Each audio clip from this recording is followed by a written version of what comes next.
Hello, it's PSYCHOCORE, regaining control what to do during a panic attack. Have you ever felt your heart racing, your chest tightening, and an overwhelming sense of dread washing over you out of nowhere? That's what a panic attack feels like. It's terrifying, but trust me, you're not alone and there are ways to cope.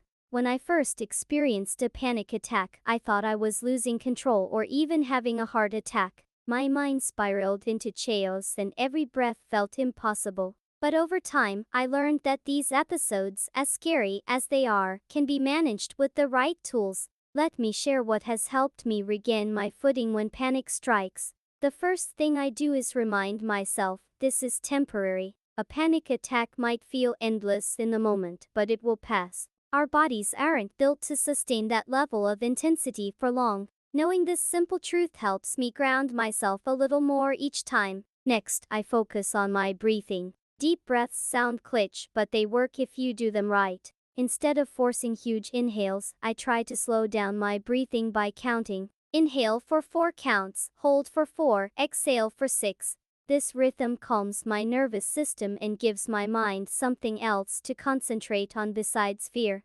Sometimes, though, focusing inward feels too hard. On those days, I turn outward to my surroundings.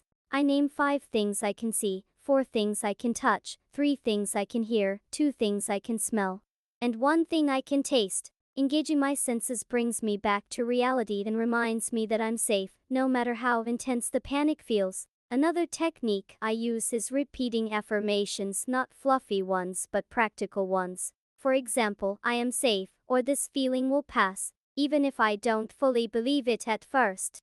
Hearing those words in my head plants seeds of calmness that grow stronger with practice. Lastly, I've accepted that avoiding triggers isn't always possible or even helpful. Instead, I face them gradually, knowing I have strategies to fall back on. Building resilience takes time, but every small victory makes the next challenge easier. Panic attacks may never completely disappear from my life, and maybe not from yours either, but they lose their power when we learn to meet them head on. So remember, breathe deeply, stay present, and lean into your strength. You've got this.